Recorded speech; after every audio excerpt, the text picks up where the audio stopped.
বিদেশি বিনিয়োগ বাড়াতে ফ্রি ট্রেড জোন তৈরির পরিকল্পনা করছে অন্তর্বর্তী সরকার, যেখানে বিদেশি বিনিয়োগকারীরা বিভিন্ন কাঁচামাল এনে প্রক্রিয়াজাত করে রপ্তানি করতে পারবে। ওয়ালটন আবারও মিলিয়নিয়ার অফারে ওয়ালটন ফ্রিজ কিনে আপনিও হয়ে যেতে পারেন মিলিয়নিয়ার। যেখানে কাস্টমারের কড়াকড়ি না থাকলে দিতে হবে সুনির্দিষ্ট ভাড়া বা সার্ভিস চার্জ, যা উন্নয়নশীল দেশগুলোর অর্থনৈতিক উন্নয়নে গুরুত্বপূর্ণ ভূমিকা পালন করে।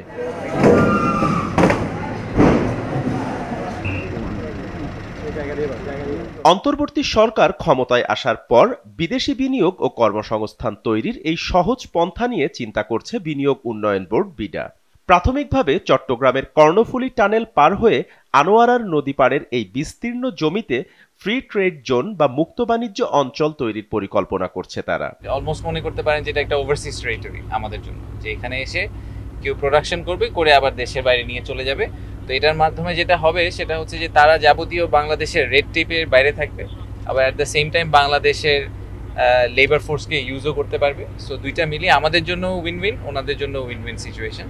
তো এইটার ব্যাপারে আমরা যেটা এখন করছি সেটা হচ্ছে আমরা একটা দুটা জায়গার মধ্যে আর কি ফাইনাল ডিসিশনটা নিব যে ফ্রি ট্রেড জোনটা কোথায় হবে। তার মধ্যে এইটা একটা প্রাইমারি বড় কনসিডারেশন লোকেশন আমাদের জন্য। ফ্রি ট্রেড জোনের সামগ্রিক পর্যালোচনায় জাতীয় কমিটি গঠন করেছে বিডা। চলতি বছরের শেষ নাগাদ এই পরিকল্পনা মাঠে বাস্তবায়ন করতে চায় তারা।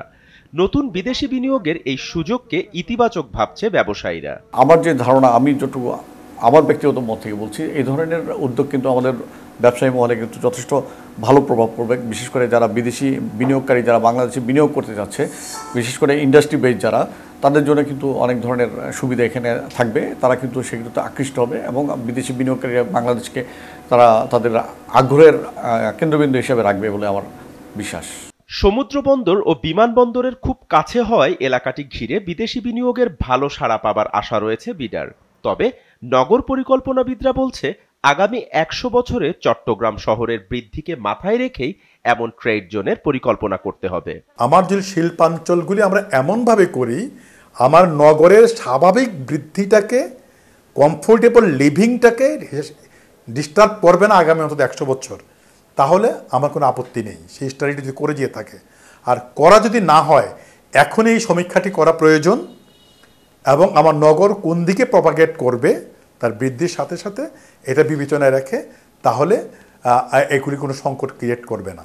সংশ্লিষ্টরা আরও বলছে, কর্ণফুলীর দক্ষিণ পাড়ে প্রায় ১ দশক আগে ঘোষিত চীনা অর্থনৈতিক অঞ্চল এখনও অঙ্কুরেই আছে। এই বাস্তবতায় এই ট্রেড জোন কতটা কার্যকর হবে সেটি নিয়েও রয়েছে নানান প্রশ্ন। তবে চীনা অর্থনৈতিক অঞ্চলের তোড়জোড় যখন চলছিল, তখন এই এলাকার যোগাযোগ ব্যবস্থার ঘাটতি ছিল কর্ণফুলী টানেল বাস্তবায়নের পর যে প্রতিবন্ধকতা মুক্ত হয়েছে। SA TV digital.